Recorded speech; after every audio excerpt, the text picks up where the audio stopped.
Welcome back to Chatting with Chaz. I'm so glad you're here. I'm really excited about this next and final episode of season 1. I can't believe we're 18 episodes in, but this episode, this guest that I have, this is kind of the summary of what we've talked about this season. I began this journey chatting with Chaz, sharing my story, my childhood, difficulties in my early days, teen years, and then sharing how this story has evolved and has kind of been the story of my life, but has evolved and has changed and has made me the woman I am today. Who is here today? DJ Caruso, a film director and producer, a now personal friend. And I just want to introduce him to you. He has, you've heard of some of his films, Disturbia, Redeeming Love. I saw Redeeming Love, and that totally touched me. And so welcome, DJ. Welcome to Chatting with Chaz. It's great to be here and to be in the New York City version of Chatting with Chaz. First time in New York. It's been the first time back here in years. But doing a podcast from New York, pretty cool. Yeah, very cool. Very cool. Oh, it's great to be here. Great to be here. Thank you for making the time. You're a busy guy. You're doing lots of things. Just came back filming a movie in Morocco. Yes. Amazing. And headed out to Spain to film another movie. Yeah, heading out to Spain. Yes. Just kind of like nothing's in America anymore. Nothing's in Hollywood. You start your career in Hollywood and in Los Angeles, and next thing you know, you're sent all over the world, and now Atlanta has become sort of the new Hollywood. Yes, the new little Hollywood in Atlanta. Yeah. And that's where we met. We met in Atlanta. Yes, we did. Yeah. In a Starbucks. Yeah, in between baseball games. I was like, okay, I got to my son's baseball game. I really wanted to meet you, and we finally connected, in person connected in Atlanta. It was great. Yes. Yeah. So I'll explain to our viewers how we met. But actually, before I get into that, you probably got a call from a producer with a story. Yes. And you're born and raised in Norwalk, Connecticut. Right. I'm from Fairfield, so we kind of had that in common. Yes. Tell us how this documentary came into play. Yeah, well, I read the New York Post, and the New York Post has an amazing sports section, and Joel Sherman had written an article about during the pandemic, when all the sports teams were all shut down, they were still trying to keep their newspaper vibrant and things. And so he wrote an article, like about a seven-piece article on his first job with the New York Post was to be the beat reporter for the New York Yankees in the 1990 season, and which was an incredibly insane, chaotic season, probably the worst in Yankee history, both on and off the field. And so when I had read that, I got contacted by people from Believe Entertainment and someone else who went to Fairfield High School, just coincidentally. And we decided like this would be a really good docuseries because one, there's incredible drama and characters, and if you like baseball, there's a lot of great stuff that happened on and off the field. And if you love good storytelling, there was a great group of characters in there that went through some incredible stuff, including yourself. And I just felt like it would be a great story. So that's sort of the genesis of how it all began.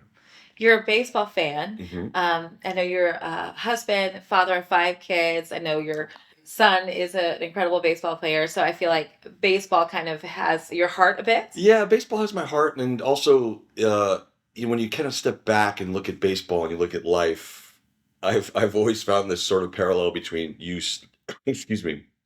start baseball at home plate and your goal is to kind of return back home. Yeah. So life to me, baseball is like life. There's first base, second base, third base, and you have to get home. And by the time you get home, symbolically to me, you want everything to sort of be okay. You want to sort of find yourself. And so I always felt like baseball parallels life in an interesting way. And I think like even the films that I make, I've always think about them in that way and how they work, whether it's act 1, act 2, act 3, and how do we conclude it. So I think baseball and filmmaking and baseball and life to me, there's very little difference in how it all works. It's interesting you say that. It feels very profound talking about how it kind of leads you home. You kind of go around all the bases and then you get home. I feel like that's kind of what's happening today. I feel like this is a full circle moment. Yes, we're touching home plate. Sliding and diving into home plate. Right. Which is amazing because my story kind of started in New York and here we are sitting in New York. And I think that's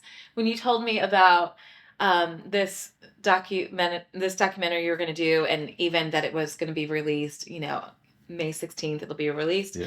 Um, and then you said you're going to be in New York. I just thought we have to go to New York because it's almost like the closure, the full circle of this story. And so let's dive into the story. Yes. A lot of you probably watched episode 1, 2, and 3. We touched base on my early days in childhood, and then this Yankee game that changed everything, and then the abuse that happened in this relationship, a very dysfunctional, distorted, chaotic relationship. And then my understanding and evolving and growing and learning what it really was. And then of course we shared about how he ended up being arrested, this Yankee baseball player, and then ended up in jail for 40 years. So this is the story we're talking about. He's part of the story of this documentary, Yankees, the 1990 Yankees. Yes. I love the title of this film, the 1990 Yankees, but it's the Bronx Zoo. Bronx Zoo 90. Name of Well, there's always been sort of when the Yankees always have some turbulent moments, they've always sort of called it the Bronx Zoo. And I think in the 70s, Sparky Lyle wrote a book called The Bronx Zoo about his experience with the Yankees, and so we thought this was just an updated version of it. But the Bronx Zoo 90, I think it's aptly titled. It is perfect. Yeah. And as you mentioned, some of the characters, one being the person that I was with during that time, had cougars. So I thought when I heard the Bronx Zoo and him bringing the cougars, yes, it's a mix of cadets. It's perfect. And also so crazy. Yes, insane. So we go back to 1989, I think is where your film begins. That's and right. kind of talking about the Steinbrenner days, which if you live in New York and Connecticut, where we both were from, I mean, George was in the news every day. Every day. He was the topic of conversation. He Yes. was in the headlines. He was on the news when my dad was watching it, sitting in his recliner. And we think about New York in the 90s. We think about the Yankees. Everybody was tuning in every game. Mhm. I remember, every morning my grandfather would be sitting on the porch with my dad talking about who did what, from Dave Winfield to Reggie Jackson to Don Mattingly. Yeah, the Yankees in the tri-state area, and it's a way of life, basically. It was a way of life. And when my part of the story came to be, I think the big question in the film, and you'll know better because I haven't seen all of it, is like, how does this happen? How? Right. And we were talking about that a little bit last night with one of the producers, Brian. Brian, yes, yeah.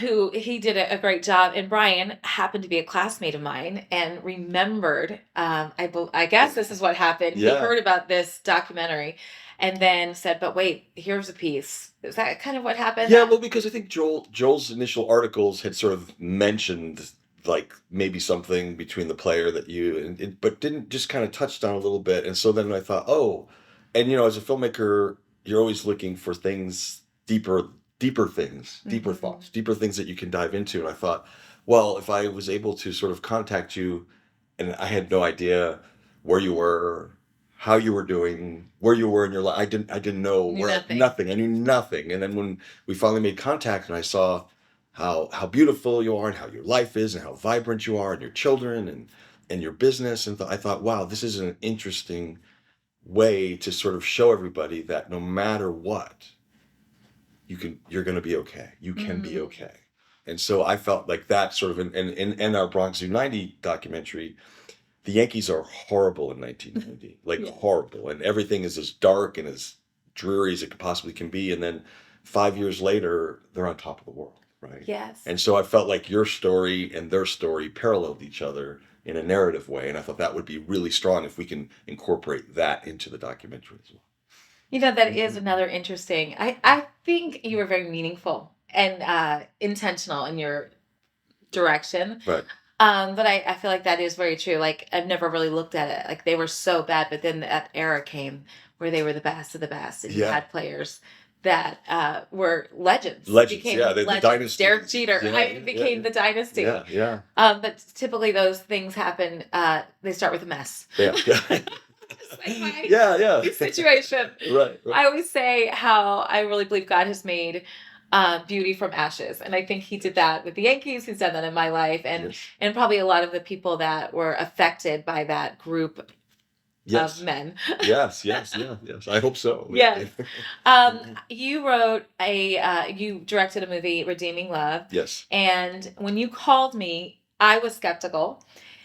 And I was like, people have called me in the past. They wanted to talk about this story. I did share with one reporter after, I think, the trial. Mm-hmm. And that was because the prosecutor trusted him. She's like, I trust this guy. He's going to do us right. Right. And he's just going to tell the story. But then I was like, I'm done with this story. I don't want to talk about it anymore. I'm going to put it behind. It is not I'm not defined by it. And then you called, 2 years ago, was it? Yeah, 2 years ago. Yeah.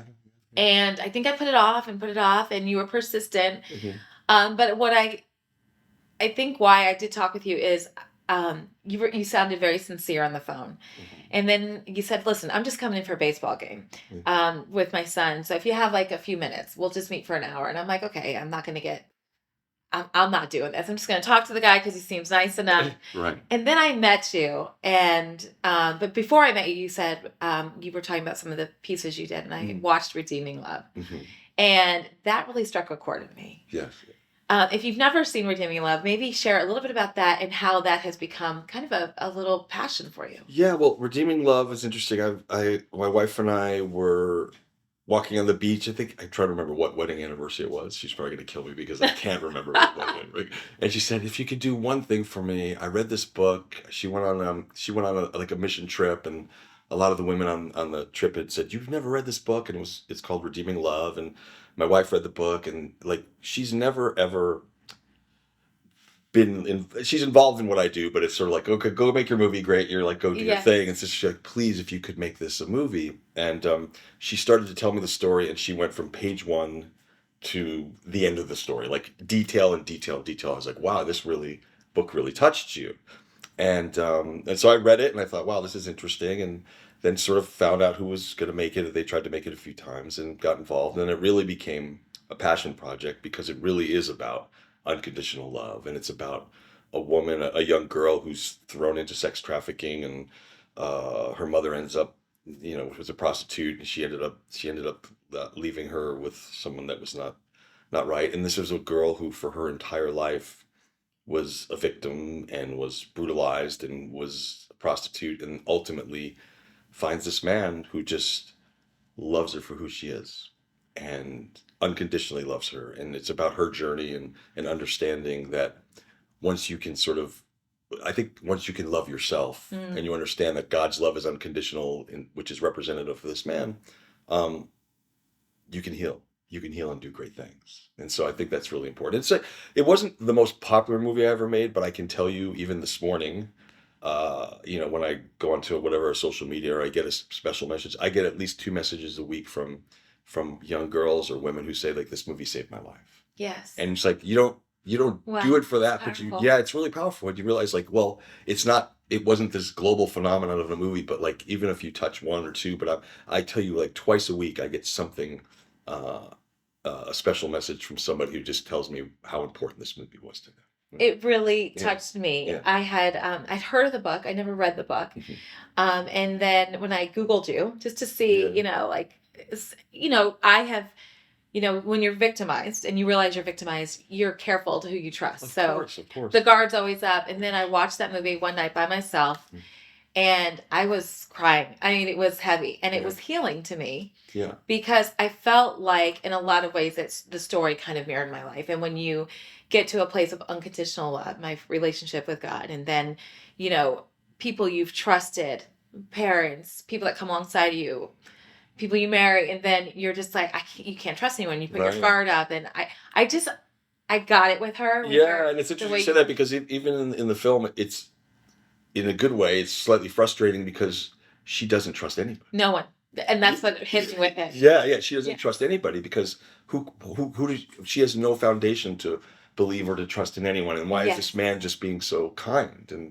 And so even that, she's pushing him away because she knows she thinks there's some other intention there. Yes. Yeah. And so then ultimately she comes around. So I'm sure that's very powerful. Yeah. You need to see that movie. I'm telling you, it is powerful. And like you said, maybe it wasn't the biggest box office movie. I didn't know that or not, but it was intentional, and it was a project that you had a passion for, sex trafficking, you and your wife. Yes. You have a charity. Yeah, she started the Redeeming Love Foundation I love it. that works with victims or of sex trafficking and sort of they raise about $1.5 million a year, and basically the Redeeming Love Foundation gives out the money to different foundations. So they don't like run anything, but they decide like this is someone who's good. And like for example, last story I can remember, there was a young girl up in Seattle who had a baby and she was sex trafficked. She sort of kind of got herself and she found God and like she needed a car to go to work. And so the foundation would Love this. buy them a car. Do something together with this foundation. Yeah. So they would just buy her a car. So it's really like a hands-on grassroots, like not just throwing money away, but yeah, great, we'll buy her a car. Yes. Yeah, something that can really help someone. Yeah. Well, I love that. Yeah. And so we meet in Starbucks. So I'm thinking it'll be a few minutes. I think we sat there for 4 or 5 hours. I'm like, I think I just met one of my best friends. Yeah. I did trust you pretty much the minute I met you. Yeah. And we started spilling. And it was the first time I talked about really that story again since the courtroom. Wow, yeah. And so then you're like, and then did this happen? And did you have cougars? And I was like, I forgot about the cougars. And then you started talking about all these characters, like you say, in the Bronx Zoo. Yeah. And it just was like, okay, this is a story. And I think you said, listen, I'm going to tell the story.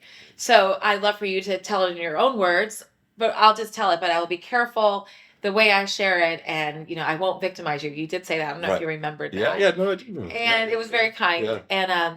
And so then we met, you came back and you came to our shop in Roswell, Georgia. Beautiful store. Yeah. Thank you. Yeah. And we sat there and we talked. Yeah. And that will be airing in May. May 16th on the Peacock Network. On the Peacock Network. Yep. And I think it could be really a story about, when I saw the preview last night, it definitely is like, I could see my brother watching it, my dad watching it, like it's a kind of a guy's film, but then I could see a girlfriend or a wife sitting with her husband and being, as you bring into the piece, like an intentional healing, like a beauty from ashes kind of story. And I love that you put that in your films. I'm sure not all, but I love that you did this in a baseball series. I mean, it's pretty cool. Yeah, it is cool. It's cool. Yeah. So I think, like I said, when you kind of, particularly like in a docudrama or docuseries, it's not like you have your screenplay and you know where you're beginning and you know where you end. You start to talk to different people and you go off on these tangents. But I think the through line of the thesis that we had from the beginning stayed the whole time through.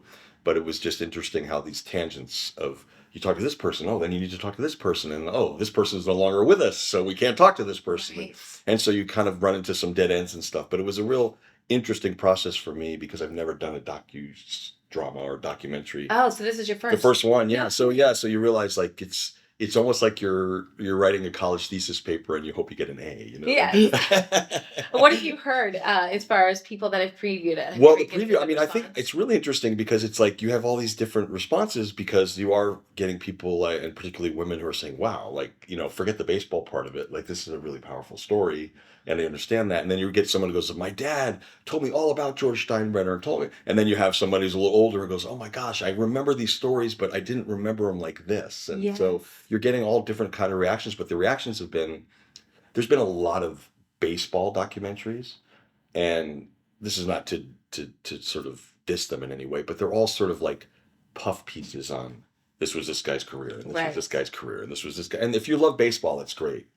But this documentary is more for people than just baseball people. I love that. Yeah. I can't wait to see the whole thing. Yes. What were some of the moments for you in this film that was either surprising or like, okay, I had no idea that happened, or like what stood out to you? Well, some of the surprising things were really like I had no idea that, like, if you kind of rewound and went back to 1980 when Steinbrenner signed Dave Winfield, who was the superstar, that from the day that they signed the contract, they hated each other.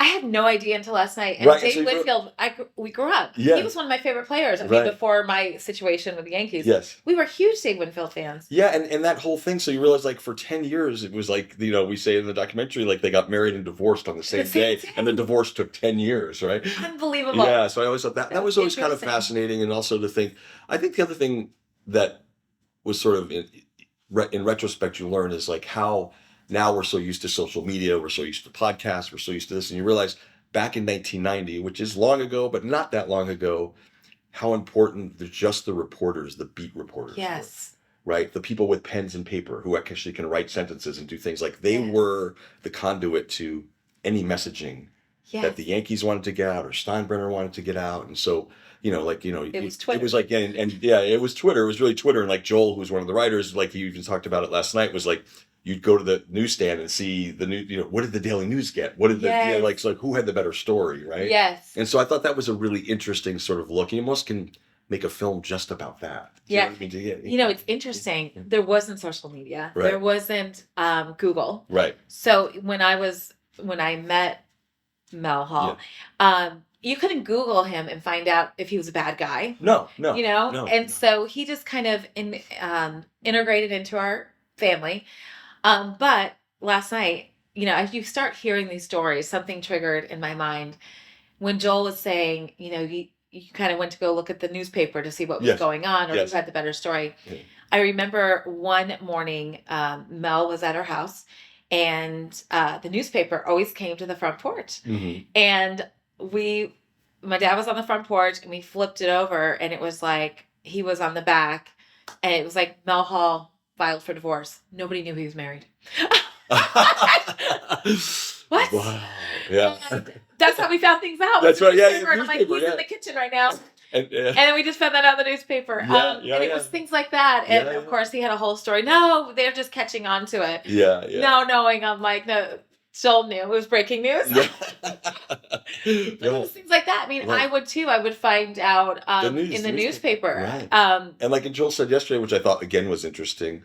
So then you had, you couldn't correct it on the internet right away and say, get the better story. You had to wait 24 hours in order to kind of one up them one more time. So like, the story was, okay, if someone had the Mel Hall divorce story and you're like, wait, how did they get that story?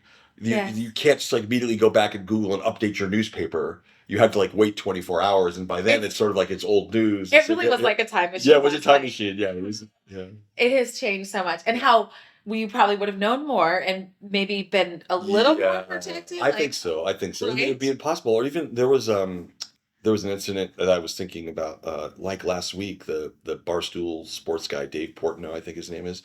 He was at a Celtic game and he was with a girl and millions and millions and millions of people called out, like, how old is that girl? Like instantaneously. Instantaneously. And I thought, well, think about if you turn back time, right? Yeah, and like, so right away, and he was like, oh, he's defending himself and oh, she's fine.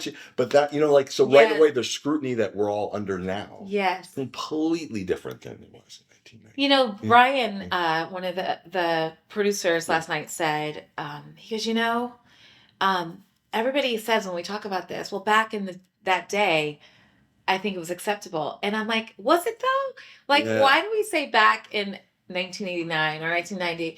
Have you heard that too? And I have heard that. Tell the story, people say that. I don't understand what that means. Yeah, I don't know. And then I actually have trouble explaining it too because it's like, I know that I think that the culture was unaware. There was less awareness about situations like this. Maybe so. So I think that's probably what it is. But I do think like when I kind of go back and you listen to like old Howard Stern, and you realize a girl would come in and he would say, hey, show me your this and that. And you kind of go, he doesn't do that anymore. He doesn't do that anymore. No, but I mean, it's the time, you know what I mean? So like, I think the culture, there's been a big culture shift in understanding all that. But yeah, I don't know. That is true. I don't know. And I think sometimes when something's happening right in front of you, and then particularly a baseball player, like Don Mattingly is a really great guy. You know what I mean? He was a great guy then too. Yeah, he's just a great guy, but he would say like, I guess we just thought like, I guess it's okay. Like, I don't, you know what I mean? It was so like, he knew, right? Everybody, from what you understand, and everybody knew, but they just figured, it was just like everyone in my high school and my parents. Right, exactly. And I don't know. I mean, but the thing is, like as we're speaking, like I can't imagine that being okay today. Right. Yes, I can't either. So there was something. There was something different about the times or whatever it was. Yes. You know what I mean? Yes. Yeah, there was something different. Yeah. So again, if you don't know the full story, definitely watch this series. But then the earlier podcast will kind of catch you up because it's a long story and I don't want to waste all of our time on that. So I was in this relationship with this baseball player with the Yankees for like 3 years. I get out of the relationship.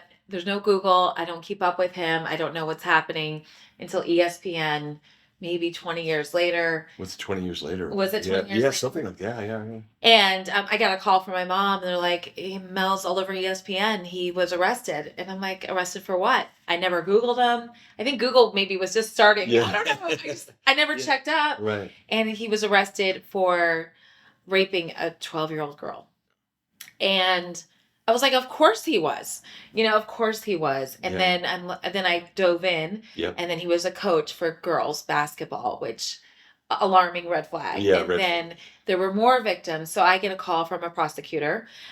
You met her and Yes. interviewed Yeah, her. Kim's fantastic. Tell us about. So I met with Kim. Yeah. She was one of the first people that told me I was sexually abused. Used those words, Yeah. and then used the word pedophile. Yep. And so that was another layer of counseling that I went through after the trial. Yeah. But we still are friends to this day. Tell me about that meeting with Kim. And Well, I think the great thing about Kim was when I contacted her, because in doing our research and finding out and reading about the case and looking at some of the things, we sort of got Kim's name. And what I loved about Kim was like, she's like, oh, I will love to talk to you. I would help you, but you have to make sure it's okay with Chaz. oh, I love her. I love her. Yeah, So no, protective. yeah, exactly. And I said, okay, I'll talk to her. But yeah, so and she was just what I found fascinating about her was just sort of her passion for putting away people like Mel and anyone Yes. like that, and just her knowledge of the law and her knowledge of sort of like it was almost a forensic FBI understanding like why pedophiles or people behave the way they behave Yes. and what they do and the pattern, the pattern. And she'll talk about that in episode 2 in the docuseries. She really talks about the pattern and what he does and how alluring it is and how you win over the family and how everything is calculated. Calculated. Yeah, and Yes. and when you look back at it, you probably can see that maybe. You know what I mean? Yeah. I don't know, but at the time it just doesn't. And even in Texas, these parents with these athletic young girls, like just sort of these things still happened and they're happening right underneath or within their confines. And you go, it's incredible how manipulative and how powerful and how scary these, I guess you can call them a predator is. Yes. Yeah, it's just, but how calculated it is. They come in Yeah. now, of course, hindsight is Yeah. everything, but they come in with trust.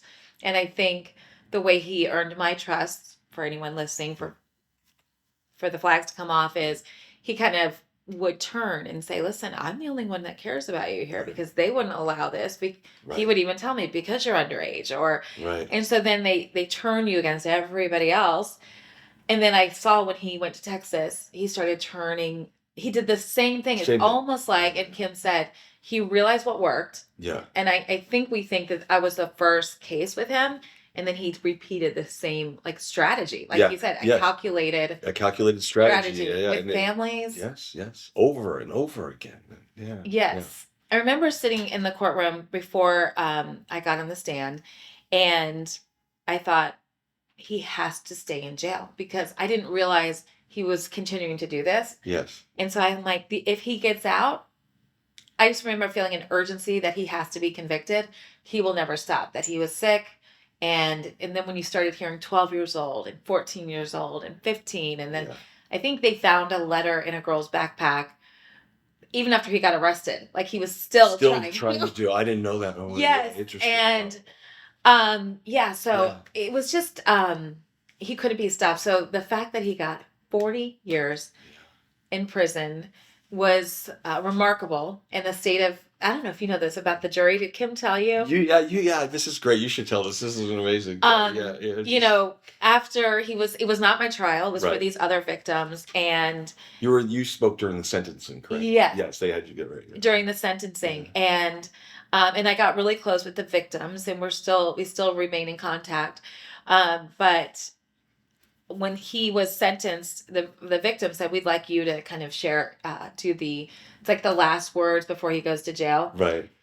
So I wrote on our behalf, and that was an amazing honor to kind of put our words together. Yeah. That was awesome. Yeah, that's an important thing. And then the jury said, we'd like to speak to her, and it was they just wanted us to know, and me to know. They go, we know this was not your trial, but we felt like, their words, the Yankees didn't do anything, your family, your teachers, but the state of Texas heard you and we convicted him. Right. It wasn't the crime against you that was being basically on trial, Right. but in that sentencing phase. So it gave me some closure. Yeah, that definitely feels like it would sort of kind of round it out. Yeah, round it out. And it really began healing me, and like, okay, we're safe, and there was a feeling of safety. I always thought he would appear again somewhere. Yes, Yeah. I even called you when I heard you went to the prison. I was like, is he going to stay in there? Right. Yeah. Tell us about that. Yeah. So you went to go meet him in Yeah. prison. So we finally, I finally got to Mel, and he agreed to talk, and he agreed to speak, and I went to the prison, and in Texas, in the middle of nowhere in Texas, and went through all of the procedures of writing a letter the old-fashioned way, and then writing an email and getting him a digital answer that he would talk to you. And Melvin Hall Jr., number 1655, whatever his number was. And like, it was interesting when I got there, and they were like, I came in, I met the warden and all this stuff. Well, why do you want to talk to him? And well, he was a Yankee. They had no idea he was a baseball player. Really? To him, he's just a number. He's just a number. He's just a criminal. Wow. Yeah, so they had no idea. So even then, a couple of the guards had brought baseball cards and said, "Oh, look, he was a baseball player." Oh my god. They had no idea. I'm surprised he didn't tell him. I know. It's interesting. It's interesting. And then, I was nervous because I didn't know what to expect, and being a filmmaker and believing and trying to believe in people as much as you can, I kept thinking, well, I hope that somehow, some way, that he understands what he did, and maybe found God, or something that he would just. But I was really taken aback by just how matter of fact he was, and didn't seem remorseful, and it made me feel I was happy that he was there. Yes. Do you know what I mean? Yes. That, like, because I was like, okay, and he doesn't get it. He doesn't get it. He doesn't think he did anything wrong. No, I don't think he. Was that your takeaway? Yeah, that was my takeaway. I don't think he thinks he did anything wrong. And maybe he's the victim because he's serving 40 years. Yeah, I believe that he might think he's a victim, or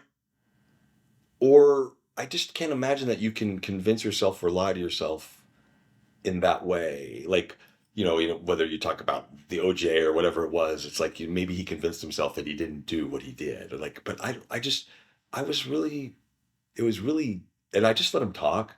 And I realized, some of the things he said, and you'll see, like, you just go, wow, like, you're just a sick person. Yes. Yes. Yeah. And yeah, it was really difficult. It wasn't what I expected. But then in hindsight, I remember when I went, and Joel Sherman, who's a reporter who was around for a long time, he said to me, I would bet you he has not one ounce of remorse. And I kept saying before I went, I'm like, come on, like, you know what I mean? And he goes, no. And so it was interesting for Joel, who had spent a lot of time in those 3 years covering them. He just knew. He said, no, He said, I bet she has no remorse. Yeah. It's unbelievable that you could sit in a prison and still not get it. But and it's like, and it's just so, but even like, it's like getting through this door, and the gate opens, and my pass and my passport, and just to get in to see him. And then you get there and you realize then there's another layer, and then there's a glass between he and I because we can't be next to each other. And you go, wow. There's a glass between you all. Yeah. So is it like a high security, like, this is like, I believed it was like one of the toughest prisons in Texas. It's definitely one of the tougher prisons in Texas. Yeah. And one of the things you said, so my daughter called. Yes. And she goes, Amani, you're on TV. And I'm like, what? She goes, we're watching the Peacock channel. I guess there's a commercial. I'm sure they're advertising it. Like, I go, I didn't know it was coming out right now. And she wasn't even about like fangirling. She goes like, is he gonna come get us, like, and kill us when he gets out of there? Like, he was on there, Mommy. Like, his face was on there, and he's in prison, and they went there, and I'm like, I think I remember. It all gets so confusing. Yeah. I do think a DJ called me, and he told me, and he's in there. You don't have to worry. Yeah, I think. She goes, no, I googled. He's coming up from parole, so I called you immediately. Yeah. And I was like, by the way, I heard she went to the prison. You're like, yeah, I told you. You shared. I just block it out. Yeah. But she was so alarmed. But you said he's there for like till he's like 104. I think he's gonna be 104 by the time he gets out. That's good. Yeah. Okay. Because like I think he has tried to appeal or whatever. Just like, and just when it was so clean cut. Like there's no. Yes. There's no black and white. Like it's. I mean, there it is. But there's like he did what he did, and he was convicted for what he did. And it's like there's no. mistrial. You know what I mean? So he's in there I think he's in there till he's 103, 104 years old. Wow. Yeah. And, Jacqueline knows, I've told my kids the story Yes. when they were pretty young because of age that they can understand. And again, sound bites here and there. Right. Because I was super protective of Jacqueline. I can imagine how, yeah. Right. Especially Jacqueline. I remember the day she was born, I just wept because I was like, I'm going to protect this girl. And then when she turned 15, that was another wild time because I'm like, she was my age and she is so young. And so I've always been super protective and fiercely to the point where maybe it's a little dysfunctional and I had to scale it back. Right. So they've heard the story. I've talked to them about coaches. You need to be aware with coaches, and I don't let them do sleepovers, or didn't let them do sleepovers because I'm like, I don't know about the brother in the house or the dad in the house. I mean, super guarded. Yes. Super careful. And so they look at him as a monster because they just know enough, but what they know is me, who's been so protective. And I'm like, there's reasons and there's way people will take that trust that you give them, whether it's a coach or a teacher, and they'll abuse it. Yeah. And so that's been a constant story. So in her mind, he's this giant monster. So she said, ask DJ what he was like. And so then when I called you, you were like, he was kind of frail. I called her right back. Yeah. I'm like, first of all, he's going to be in there a long time. And he's not even strong. DJ said he was weak and frail. He was kind of like a weak and frail. Energy, everything. It's interesting because he was larger than life. Yeah. In 1990, right? Yeah. He was big and strong. And intimidating. And I remember as a young girl, I just did what he said because he was big and strong and scary. Yeah. So. Yeah, but I think you make a good point. I think it's sort of, and again, I'm no expert on any of this, but if it's a friend's dad, or if it's a coach, or if there's a feeling of something that's a little bit off, chances are it's probably off. It's probably off. Yeah, your instincts, right? Yeah, yes. You have to follow your instincts. And I mean, nothing ever happened to me, but I do remember an incident. I'm a Catholic, and I remember being in with one priest one time, and I was 10, and I was just like, You knew this is off. Yeah, I was like, this is not right. And I remember then just sort of never wanting to be, my mom, oh, you're an altar boy. I'm like, yeah, I'm not going to, I just never would be alone there. And I don't know, when you're 10, I don't know how I did it, but and then in hindsight, boy, was I right. Wow, no kidding. Yeah, so I mean, I can just talk personally, but I think if something's off with a young girl and it's a coach or a father or this and that, and then, yeah, I mean, I think you can't be dysfunctionally overprotective, but you have to be involved as a parent. You just can't let all this stuff go.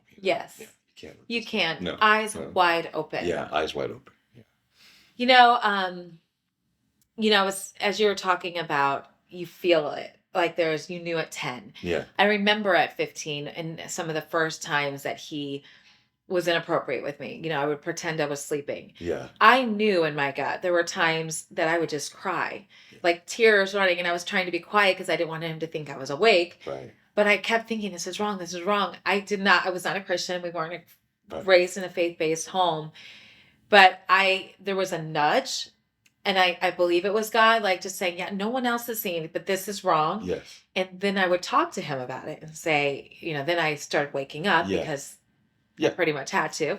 But, I remember talking to him about it, which was the wrong person to talk about. And he was like, no, this is, and they persuade you. Right. But if you're ever feeling persuaded also, no one has to persuade you, for it to feel okay. Okay, right. Or, okay, that makes sense. So then it was, this isn't right. I need to tell someone. I remember trying to tell a friend, and then it was almost, because he was famous, it was almost, but it's Mel Hall, and it's he's so cool. And then he would do good things. One of my friends' dad died, and he's like, I'll do the funeral and I'll take care of the funeral expenses and this and that. And he became the hero. Right. And so then I started shifting because my friends would look at him like this. And then I'm like, but you don't know what's happening in my bedroom or in my family room. And but then it was so confusing. I just say to young girls, if there's confusion, if there's that gut feeling, listen to it. Tell someone. If it's a teacher, if it's a counselor, if it's your best friend. Yes. Definitely tell someone. And there's so many people available now with social media. There's groups of women that are in abuse that you can reach out to. There's forums. It's easier to make contact with those things. Yeah, no, absolutely. Yeah, and I think too, I find that too with And a lot of times, particularly like when I was doing the redeeming love situation and the women that we're dealing with there, the young girls, it's sort of like they had no choice. Like their lives sort of just were spiraled and out of control. And there's others that were sort of fell victim, very similar to maybe something that happened in your life. It's just like someone, it's a father, it's a this, whoever it is, they just sort of, they just, they want to cry out for help and they don't. Yes. And then you start to, there's like self-loathing. There's shame. It's their shame. Is this my fault? How did this happen? But I will just say, like everyone, it sounds corny, but it's like if you can just find it within yourself and you can just feel that love and know that you're loved and know that no matter what happened in the past, it doesn't. I mean, it does matter because it's going to make you stronger in who you are. But you just you have to sort of understand that it's not your fault. Like yes, it is not. It's not your fault. Yeah. And it's interesting that you say that, DJ, because I think I've even mentioned this too, and I said it last night. There is like when you feel like you were allowing it, right? It's almost like, well, he was my boyfriend, he went to my prom. And you almost feel the shame and like guilt, but I allowed it. And even when he went to prison, there was this little part of me, maybe 10%, Yeah. because I learned so much in that trial that I'm like, he's a pedophile. Right. But there was a part of me, but I allowed it. So like, it's my fault, and I had to really talk to a therapist about that. Right. Because I condemned myself. I had shame. I became a Christian shortly after that relationship because I did feel like I needed a savior. Mm-hmm. And I felt like I was carrying this burden of shame. So I did unpackage it with God, but every now and then it would surface and I would feel in some way responsible. Mm-hmm. And I think that that's another piece that you just touched on that, I learned in the trial that they have strategies. And even for my family, they woo your family, they woo you. And I remember just in the beginning feeling like this was wrong. And I tried to use my voice with him. But then when I made that turn to him, that's where I started feeling responsible. So then I felt like I can't tell anybody because I'm in this. Right. But even though you're in it, it's still wrong. Yeah. I guess what I'm trying to say is, you have to let that go because there was manipulation and there were things that a young girl, young boy, whomever, if you were 10, nothing, thank God, happened. But if something did, you just can't blame yourself. The shame you have to carry, you have to release it. And that is the road to healing. I think that was the biggest road for me, is saying, okay, release the condemnation I put on myself. Right. Yeah. So that was freeing and healing. Yeah, I think that is. It is. I can imagine that being freeing and healing and understanding that. Yeah, well, that's very, very important. And I think, it's like everybody's different. Every circumstance is a little bit different, but there's a universality in saying, look, even though you got steered in a direction and it was all manipulation, it's not your fault. And I think it's not so much only not your fault, but like if you can understand and release that shame, because it's sort of like you are loved, like you are loved. You are loved. Yeah. Unconditionally loved. Yes, absolutely. Again, I'm going to bring it back. I know we're here for the Bronx Zoo. I do want to say that it was very funny. It had a lot of funny parts. So it's not this heavy docuseries. Docuseries, yeah. It's not this heavy docuseries. There's some heavy content. But there was some really funny parts. I think you really did a beautiful job kind of sharing the crazy chaos. Yeah. There's some crazy fun, crazy things that happen. Obviously there's some profound things and certain things. But yeah, it's like life. It's got humor, it's got craziness, it's got people fighting over money, it's got everything else, it's got people who are healing. So there's a lot of like baseball, there's a lot of life in this story, and just trying to get everyone back to home plate. It's a home plate. I love that. Yeah. If you haven't seen Redeeming Love, definitely see Redeeming Love, because that was very healing to me. And although this wasn't an episode about healing, I will say, DJ, this has been healing. Even when I met with you that day in Starbucks, there was a layer of remembering and like kind of healing. Yeah. When you called me to go through pictures, there was times where I would look at those pictures and I'm like, wow. And there was that layer. It's been a whole journey and process. And I know that, this was not really about my story, but it really helped give me closure to my story. Mm-hmm. And I thank you for letting me have a small piece to have my words in that story. And I thank you for sharing it, because I know it was not, I don't want to say it wasn't easy, but it was really important that you share it. I think when I contacted you and I just had come off Redeeming Love, and I felt like it was so important for you to tell this story. Not You for, did continue to say that, yeah, and I yeah, trusted you. yeah, Yes, I did. yeah, And you're trustworthy, yeah. and you have an amazing reputation, but you're an amazing human being. Oh, thank you. And just getting to know you has been quite the honor, and I'm I so feel excited. the same. I feel Well, the same. we'll be We're friends for life. Yes, friends for life. DJ for being a part of this. Yes. I can't wait for you all to see this May 16th, the Bronx Zoo. Yes. DJ, thanks for spending time with me in New York City. Yes. Look, Sure. it's full circle. Definitely. All right, Thank stay tuned. This is actually our last episode. The What do final you think one. of the podcast? I think it's fantastic. Did it? I can't believe. I remember when you told me you sent me the first one. I watched it. I was like, "This is fantastic." It is. Yeah. Keep Yeah. it going. It's great. It's I love fantastic. it. Yeah. Like you're touching people with film. Yep. And this is a small way that I feel like I can reach out to the community in a greater impact and Yes. touch. And I've loved it. Good. I think I have the gift of gab. You and do. I love to talk You're to a natural. people. Yes. Yeah. I mean, So- 40 minutes just flew by. This one quite Flew by. This was our last episode of season 1. Thank you for cheering us on, for being here with us, for supporting this dream. This is a passion project, just like your passion project. And I look forward to season 2. We have so many great guests already geared up and ready. It's going to be inspiring. It's going to be fun. And it's going to be all the things that you love, that I love. More chatting with Chaz. We'll see you in season 2.